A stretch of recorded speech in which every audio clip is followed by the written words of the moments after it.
Hi, welcome back to PennLive.com. We're talking some Penn State football recruiting today with Greg Pickel. I'm Dustin Hockensmith.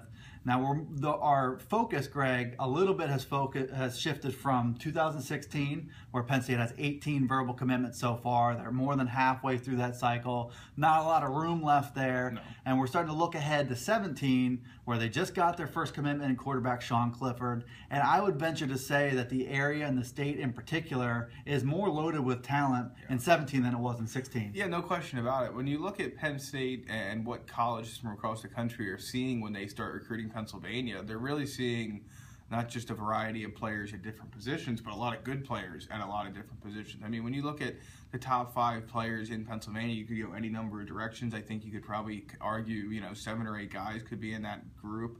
I think there's no question the top player in the state's DeAndre Swift, the running back out of Philadelphia St. Joe's. Penn State has a nice in with him, with John Reed, the 2015 4-star corner commit. But I mean, I think he's at the top of the list, and it sort of just keeps on going, as you look at that class as a whole. So DeAndre Swift, depending on where you look, maybe the #1 running back in the country. Yeah. A lot of SEC offers. There's going to be a pretty heated competition for him. Penn State has done really well in that part of the state.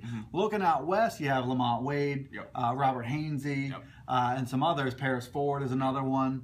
David Adams. I mean, Penn State is in good position early with these guys, but all bets are off as you're looking down the road. Adams, I would say, is more heavily leaning towards Penn State than the rest. Yeah, no question about it. I think when you look at Adams' recruitment, he was offered by Penn State at a good time for them to sort of get on board first. But a lot of schools are going to keep coming after him. But he's the type of kid that Penn State usually gets. When you look at Swift, that's going to be the battle for Penn State, like Rutgers is having for Rashawn Gary, the 5-star defensive tackle in the class of 2016. He's a New Jersey guy. He likes Rutgers, but he has offers from all over the country. And if he wants to play in the SEC, he has that option. And so Swift is going to have that option as well. So, but the rest of the state, I mean, obviously looking ahead to 2017, Paris Ford, as you mentioned, a guy that from Seton LaSalle that is getting a lot of interest. Penn State would love to have him come to campus a little bit more. And he's a part of that. Penn State's trying to recruit sort of a block of guys in the WIPIAL. You have Miles Sanders in the class of 2016. They're trying to get DeMar Hamlin, the Pittsburgh Central Catholic Junior corner. So Ford is a part of that group. They get one. Hopefully they think they can get all of them. And then when you look at Hainsey, he's going to IMG down in Florida. He was at Monroeville Gateway. Now he's transferring to IMG Academy. So this is a kid that, wanted this opportunity. He's going to be able to take advantage of it.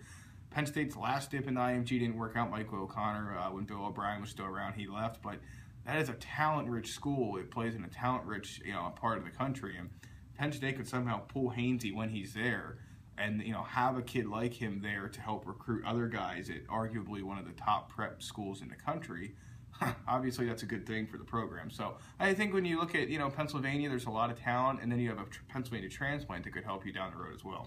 Yeah, and I think every victory that you get that's out of the state, that's down in those hotbeds for talent, Trey Nixon is another one that comes to mind. It means more than actually getting the player. It means they could be making headway in those areas. Now, listen, we talked about the east part of the state, the western part of the state. Now, right here in the central part of the state, Penn State is starting to make some more inroads at key programs. Bishop McDevitt, Harrisburg, Central Dauphin. And 17 and 18, they could be making even more progress. Yeah, no question. I mean, look down the road to what Penn State is looking at around the area here. You have Michael Parsons, the 2018 Central Dauphin end, a complete standout. Damian Barber's an end in the 2017 class from Harrisburg that Penn State's offered. They've also offered Shaquan Anderson-Butts from Harrisburg, a receiver in the 2018 class.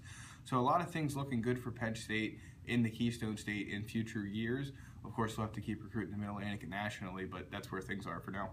And I think you can keep saying that the 16 class stood a better chance of being better than the 15 group, and 17, the same can be said about the 16 class. So if Franklin protects his own backyard, keeps recruiting the way he is in Maryland, New Jersey, etc., 17 class could be his signature class, which is really saying something because 15 and 16 were both great. That's Greg Pickel, and I'm Dustin Hockensmith. We're talking Penn State football recruiting for PennLive.com.